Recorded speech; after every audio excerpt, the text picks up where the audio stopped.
Hey, this is Professor Fay with your anatomy lesson of the day. Today we're going to talk about the surface features of the heart. And so let's see a few things, right? So the first is that we've got the base of the heart, which is sort of the superior portion of it, and a tapering part called the apex.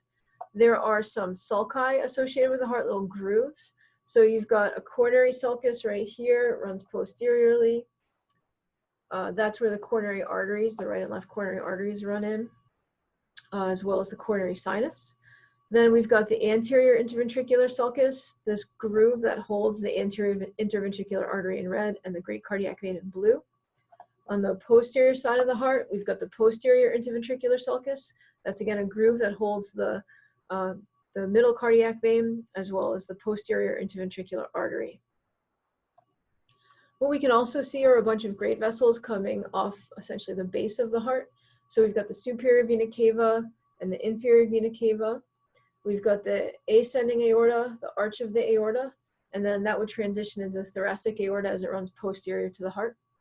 The arch of the aorta has 3 blood vessels coming off of it. This is the brachiocephalic trunk. This is the left common carotid artery, and this is the left subclavian artery. You can also see the pulmonary trunk here that branches into right and left pulmonary arteries that deliver blood to the lungs.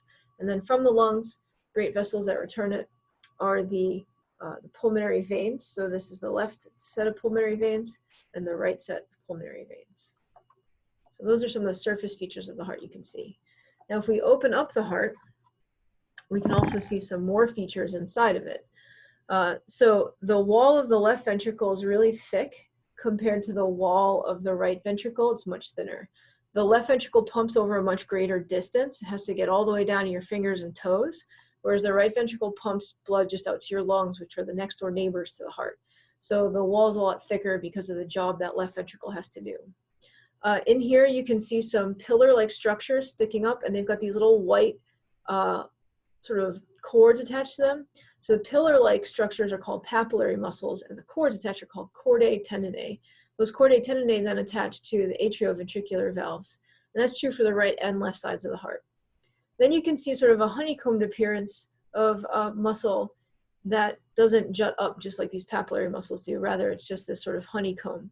That's called trabeculae carneae, which is just the way that the myocardial muscle fibers, the cardiac muscle fibers bundle together, and they form that kind of textured honeycombed appearance. You've also got the septum, which is the wall that divides the right ventricle from the left ventricle. So that's the interventricular septum. And actually there's an interatrial septum that's tough to see, but it divides the right atrium from the left atrium. On that interatrial septum, you can see the sort of right wall of it. There's kind of a scar-like area called the fossa ovalis. During fetal development, there's actually a hole that allows blood to flow between both atrial chambers here.